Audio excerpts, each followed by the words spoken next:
that steady increase that I mentioned over time in building awareness has really started growing exponentially since the CU decision.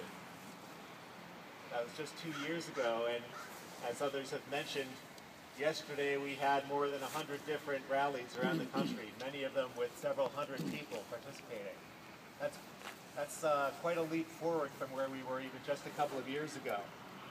Montana's victory is a great story.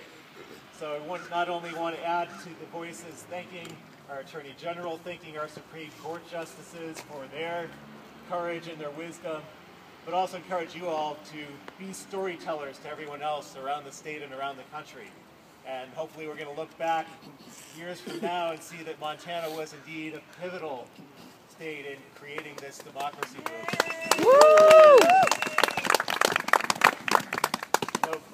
All our Supreme Court justices did here was really say what just about everyone in the United States, except 5 men and the Supreme Court in Washington, recognized. That the Bill of Rights was written to protect the rights of human beings. That's right. So this is a huge problem, though, and I want to make clear that this is not about what the U.S. Supreme Court did 2 years ago. This has gone on for 125 years or so, dating back to 1886, as was mentioned before, when the 14th Amendment was first applied to corporations, and since then we've seen one after another various Bill of Rights protections applied to corporations, each time whittling away at the actual rights of human beings to self-governance. So, in my view, that requires a level of change to measure it to the challenge, amending our Constitution. And, you know, there are going to be people that say that's way too difficult. We need to look at these short-term or incremental changes. And while a lot of those incremental changes may indeed be positive, we need to make sure that they're actually steps that are leading us toward where we need to go and not off on side tracks, as will often be the case with those solutions presented. You know, the naysayers will talk about the short-term fixes, but short-term fixes have been tried again and again and again, and they have not gotten us where we need to go. In fact, they've led us to continually regress, in my view, over the past few decades of corporations increasing their power at the expense of citizens. It's recognized that most of our great advances in human rights in this country have come through amending the Constitution. You know, we started off with a Constitution that protected only the rights of about 20% of people. If you were black, if you were a woman, if you were not wealthy enough to own property, you were not a full citizen. The rights that most of us have today came about through long-term struggles to drive change into the Constitution, and I think that's, I believe, the challenge at hand again today.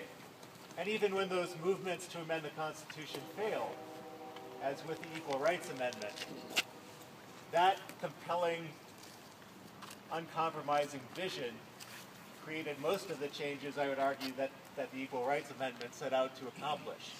So whether or not we see ultimately an amendment or see our changes driven home through other means, that kind of compelling long-term vision and focus is, I think, essential to getting us where we need to go. And bear in mind that the U.S. Supreme Court upheld racial segregation on more than one occasion. They upheld poll taxes until we, the people, organized and put sufficient pressure on the court to change.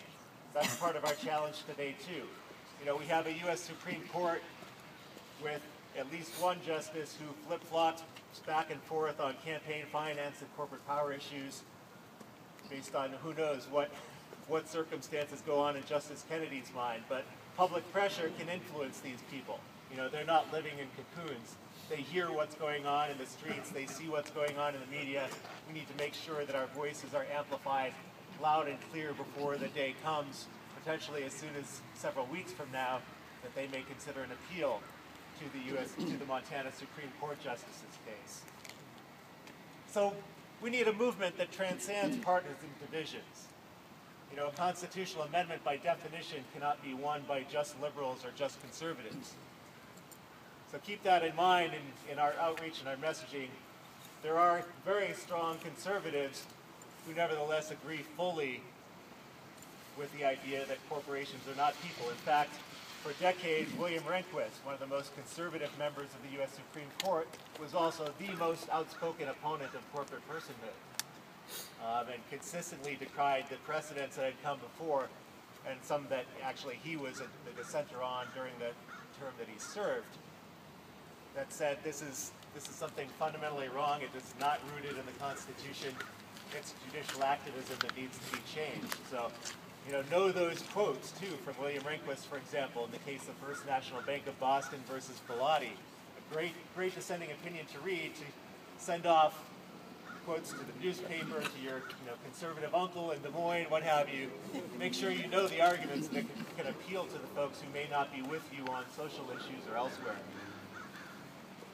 So, to accomplish this goal of revoking corporate personhood and reinstating the supremacy of we the people, it's going to take long-term dedication and focus. Because, as long as we believe that replacing Republicans with Democrats or Democrats with Republicans is worthy of the vast majority of our time and money, things aren't going to change. Mm-hmm. We need to look beyond these tiny shifts within the river that's flowing toward ever greater corporate power and recognize, we need to really look beyond what's happening in the short term. We need to look beyond the current dominant political parties and stay focused. That doesn't mean you can't devote some time or money to election races, but recognize that often the good is the enemy of the great, what we really need to accomplish. So in terms of action, I want to encourage you all, first get involved on a daily basis where you can. Write letters to the editor. Call into talk show programs, not just those you agree with also, but again, speak to folks you disagree with. We need to broaden the movement. We need a broad and deep commitment to drive this forward. Speak up individually. Move your money, not just your bank accounts, but your day-to-day spending. Walk the talk.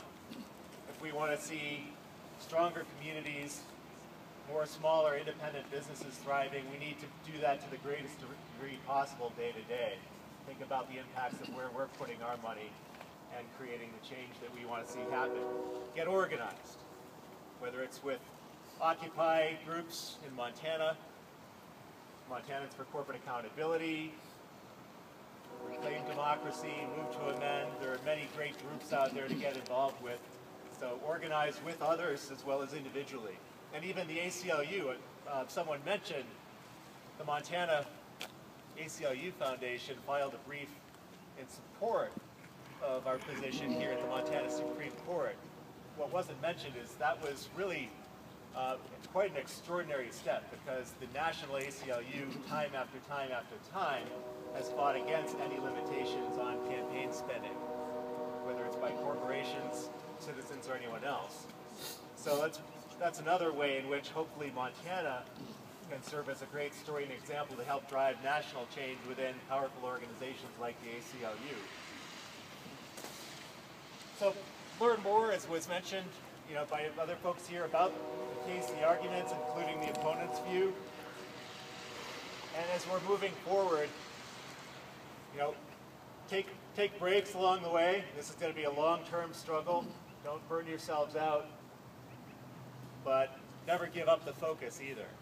And I hope, along with all of you here today, I'm going to be able to look back many years from now and see the Montana Supreme Court ruling and the energy that it inspired here in Montana as being a pivotal moment in building the democracy movement when we look back and celebrate a much greater victory many years down the road of actually amending the U.S. Constitution and putting people back in charge of the United States. Thank you. Woo!